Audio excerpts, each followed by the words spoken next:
Seorang figura kita bawakan, Sofia. Seorang figura yang telah pun memberikan satu impak yang sangat besar, memastikan segala berita, segala yang kita dengar dan kita ketahui ini juga disampaikan bagi mereka yang OKU penglihatan dan juga pendengaran. Ya. Jadi ini sesuatu yang sangat-sangat besar saya kira. Ya, boleh betul. kita raikan satu kerjaya yang boleh memberikan inspirasi lagi kepada kita semua.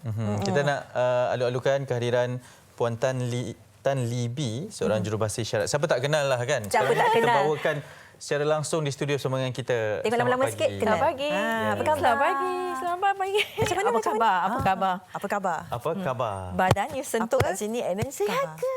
Oh, Okey. Apa khabar? Baik.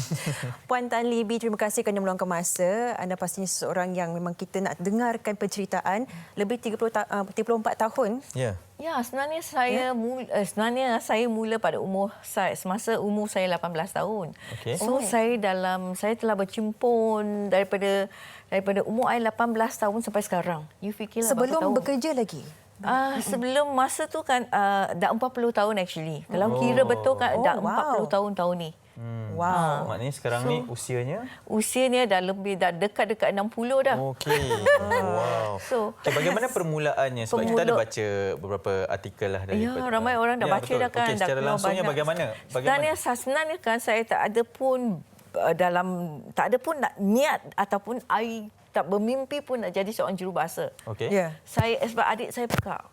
Adik saya pekak sebab kan dia pekak and then saya nak belajar bahasa isyarat sebab dia pekak. Untuk berkomunikasi. Untuk berkomunikasi dengan dia. Ya. At the same time also kita boleh, kalau ada masalah boleh kita selesaikan. Sebab kan sebab dia pekak. Kecil tak ada masalah. Bila dia dah besarkan sikit kan dia punya permintaan, dia punya kehendak tu bertambah besar. So kadang-kadang apa yang dia minta dia tak dapat, dia marah. Dia mengamuk, dia kunci dalam bilik tidur semua kan.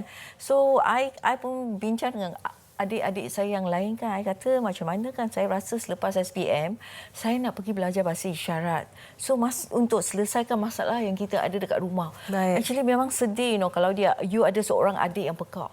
Tak ada komunikasi. Betul. and then a lot of problems dia Tak dapat nak luahkan. tak boleh luahkan. And then kita tak boleh cerita dengan dia. Ya. Kita nak selesaikan masalah dia kan, kita tak boleh berkomunikasi. So you can imagine you nak cakap benda yang you nak cakap tu kan, kalau nak kata makan, minum tu benda senang. Tidur, jalan-jalan okey, tapi kalau nak selesaikan masalah yang you tak boleh nampak. You nak cerita. You nak cerita, you tak tahu nak cerita. So you tak tahu bahasa isyarat langsung. So that is the problem that she's facing. Also the whole family is facing at that. Ini disebabkan oleh pengalaman Puan Li-bi sendiri secara personal yang dilalui oleh Puan. Ini yang menjadi satu inspirasi untuk meneruskan lagi dalam sudut kerjaya pula. Jadi, apakah antara cabaran yang selama ini yang Puan rasakan sampai hari ini pun mungkin mencabar juga nak lakukannya? Ya, Ekspresi cabaran ke? tu I banyak. Tak tahu apa cabaran yang you tanya. Sebabnya saya pernah menjadi seorang guru di sekolah pekak. Okey. Saya seorang bahasa isyarat di Yang mana Mahkamah. datang dulu, guru atau Guru jurubahasa? dulu actually. Guru dulu. Masa saya sebab tu kan saya ikut adik saya pergi ke sekolah. Okey. Sebab dia tak nak pergi sekolah. Okey. So I terpaksalah after my SPM kan, lepas tu kan I ikut dia pergi sekolah, sewa satu rumah dekat Setapak dulu kan, Setapak kan. Lepas tu setiap pagi I ikut dia pergi ke sekolah. So dekat sekolah apa nak buat? Bosan, apa nak buat? Pergi Belajarlah tengok. sambil-sambil lah. Tak, I belajar tapi I jenis kan belajar tak sign. Okey. Tak ada macam orang I tengok saja daripada situ kan dia dengan tersendiri dia keluar. Tangkap terus. Tangkap terus. Dia tak terus keluar Okey. Dia jenis I punya otak pun pelik sikit kan. So memang I punya cakap yang begitu. memang I punya lecturer pun kata I memang dyslexia I think. Dyslexia? Memang I kalau baca A tu I tulis terbalik. So selalu masa dulu kan I kecil kan I punya cikgu selalu marah I, pukul I. Kalau SS pun terbalik. So I tak tahu bila I besar baru I tahu. Bila my lecturer told me you are hyperactive, I say yes, I think I am. Okey. So then I am also bukan normal lah kan. Kalau nak kira betul bukan normal Ada lah. kondisinya jugalah perlu dikatakan. Dan menjadikan ini sebagai satu kelebihan pula kan. Betul. Dan kelebihan yang sangat istimewa kalau boleh kita katakan. Dan ianya membawa kepada cabang-cabang yang berbeza sebab difahamkan juga selain daripada menjadi jurubahasa di stesen Rangkaian rakan TV. televisyen di RTM. TV1 kan? Ya, betul. Juga sebagai jurubahasa di mahkamah semua, dan juga ada bawa barang-barang ni. Kalau ingin dikongsikan sikit perkongsiannya saya. You nak tahu ni ke dulu ke, atau you nak I cakap pasal kenapa I masuk Sekali ke sekolah? terus. Saya actually kan saya lepas tu I dekat sekolah tu kan I observe, I tengok saja cikgu tu mengajar. Cikgu sekolah tu mengajar, lepas tu kan I balik, I suruh adik saya mengajar saya. So that's how I learn sign language lah. Okey. So dah sampai masa waktu dia kan, dah sampai kan dia keluar dengan tersendiri. Okey. So kenapa I jadi seorang guru kan? Selepas I punya keputusan keluar, memang I nak jadi polis. Tak ada benda lain I nak jadi polis. Wow. sebab I'm so active, you know. I suka waktu dulu kan. Kita tengok TV kan, ada Hawaii 5-0, ada Charlie's Angels semua kan. Wah, so Wow. kita pun nak jadi polis kan. Bukan nak jadi jurubahasa ataupun tak ada pun dalam I punya niat nak jadi seorang jurubahasa ataupun jadi seorang guru. So dengan lepas I punya result keluar kan, I punya guru besar pun tanya I, dia kata sekolah kekurangan guru. So nak masuk tak? Nak jadi seorang guru tak? I kata tak apalah, buat sementara I jadi cikgu. Buat sementara tangan I naik sampai hari ini kan dah 40 tahun belum turun lagi. Puan Libby, 40 tahun adalah masa yang sangat cukup lama. Ya. Libby dah Sangat jadi lama. seorang dewasa dah memang matang ya. Dah kahwin. Memang saya tak sangka. Ya. Memang tak sangka. Kadang kalau I duduk kan, cuma kerjaya saja kan. Tak ada apa, cuma I package je, cuma interpret tolong pekat saja. Itu saja. Tak sangka sampai hari ini I boleh tiba-tiba jadi so famous. Sampai semua orang telefon. Saya sangat teruja sebab kita melihat Puan Libby di kaca televisyen tanpa sebarang audio lah kan. Yalah, dengan that's why. aktifnya dengan kita cuma gunakan audio. Audio visual. Tak, kita tak kat sini kita gunakan speaker kan. Kat TV kan kita gunakan audio. Maksudnya bila berdepan ni memang pandai cakap, audionya kan? pun memang tak berhenti-henti berkongsi. Okey, saya teruja nak tahu yang ni Puan. Okey. Puan Libby. Actually saya dah bekerja dekat, saya actually kontrak dengan Mahkamah Persekutuan Malaysia. Sebagai seorang jurubahasa untuk orang pekak. Bahasa isyarat di mahkamah. Kalau ada kes orang pekak, dia akan panggil saya. So kadang-kadang kan dalam 10 kes tu kan, mungkin dalam 7 ke atau 8 kes tu, orang pekak tu tak tahu bahasa isyarat. Kadang-kadang kena pergi kampung jeli dekat kampung orang tu kan. Ada orang pekak curi ke, dadah ke apa kan. Atau gunakan air ketum ke, macam-macam lah kan.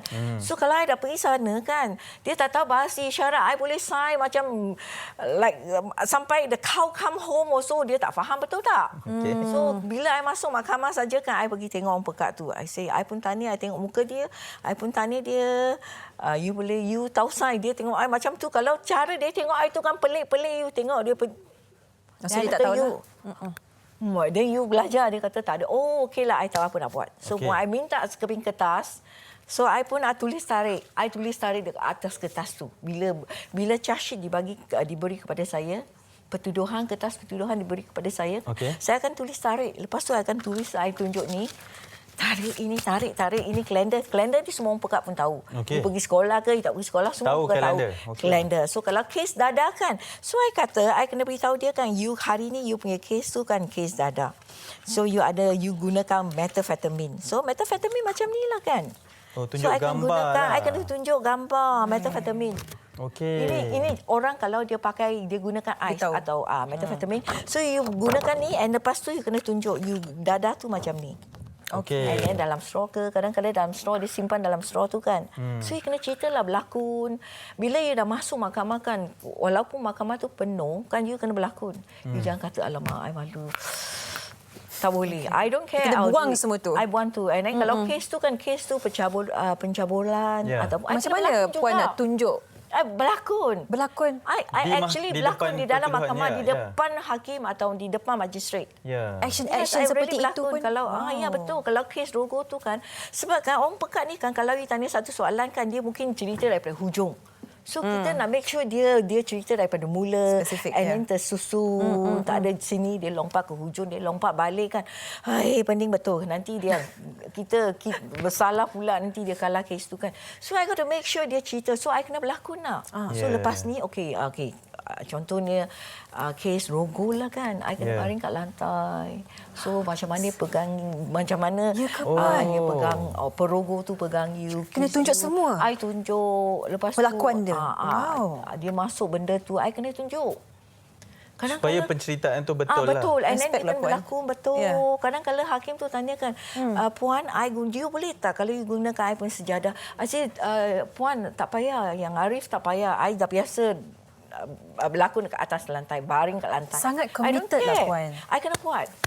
That's my job. Sangat I committed. got to make sure. Wow. I pernah buat satu kes dekat Johor. Kes ni kan kes rogo. Budak ni tak tahu bahasa isyarat dia. I kena berlakon sampai kan I kena minta akama kan I nak pergi buka pintu sebab dia tidur kat bilik kan masa dia kena rogokan. So you nak tunjuk, you tak akan nak tunjuk pintu, tak ada tunjuk. So I kata I kena tunjuk pintu. I keluar, I ketuk-ketuk pintu, I masuk, tolak masuk. Masa kes tu jalan you know. Hakim dah tunggu, dia kata memang satu soalan you ambil 20 minit setengah jam kadang-kala. So, I kena ambil masa yang lama. Tapi yang penting kena berlakon penceritaan itu betul. Tapi yang I suka tu kan dia punya cerita memang betul. Sampai I tak tahu bahasa isyarat dia guna bahasa isyarat dia kan. Dia boleh faham, dia boleh jawab. Lepas tu yang I paling suka tu kan dia balik the next case kan dia datang, dia lukis semua dia punya apa yang terjadi. Baik. Dia kronologi kan, dia lukis semua gambar yang dia buat. Dia kena rogo tu dia hantar dekat I rasa nak menangis. Puan, kita betul-betul respect kat Puan. Betul-betul kita hormati segala yang Puan telah pun berikan kepada kesemualah setiap lapisan rakyat Malaysia dan sedikit mungkin pesanan ataupun disampaikan kepada rakyat Malaysia. Kalau boleh kita nak panjangkan segmen ni tapi kita ringkas dia. Sikit saja. Nanti kita akan panggil lagi. Ringkas dia. Harapannya di dalam bidang. Apa you nak saya cakap? Saya pun tak tahu apa nak cakap. Harapannya mungkin kepada semua orang dekat luar sana kalau nak belajar bahasa bahasa isyarat ialah satu bahasa seperti bahasa yang lain. Kalau kamu minat seperti saya, kalau kamu orang kat luar di sana minat untuk belajar, pergilah register dekat persatuan atau dekat YMCA ataupun kalau online learning sign on. You can sign on, dia percuma. So dia akan ajar. Cikgu pekat tu akan mengajar kamu bahasa isyarat. And it's very, very unique. You tak payah pun dekat orang dekat jauh-jauh sana pun you tak payah memekik. Just sign sajalah. Kalau you dengan nak beritahu boyfriend you, thank you kan. Thank you. Kalau you beritahu boyfriend you, I love you. Tak payah kan. Kan saya cakap tadi. Puan Tan Libby. Thank you. You're welcome. Terima kasih. Saya macam ni. I love you. Awak ni. Hebat tau. Tak apa. Sebab kita hanya mengenali Puan Tan Libby di Kaca TV dengan sebagai penterjemah bahasa isyarat di sudut yang kecil tu. Tapi sebenarnya skopnya lebih besar tau. Sangat besar. Membantu mangsa-mangsa di perbicaraan dan kemudian memberi inspirasi kepada golongan ini. Sebenarnya kan kerja tu nampak senang. Tapi bila you dah kat dalam tu ataupun bila cabaran di atas kursi dekat RTM, dia punya cabaran kan, dia punya tanggungjawab tu sangat besar. Sebab I got to make sure kan, I duduk kat situ bila I menterjemahkan kepada bahasa isyarat, saya kena pastikan orang pekat di luar sana. Faham. Betul. Keep doing what you're doing. Terima kasih Puan Tan Libby. Kita betul-betul menghormati segala yang dilakukan. Thank you so much. Welcome macam mana? Welcome.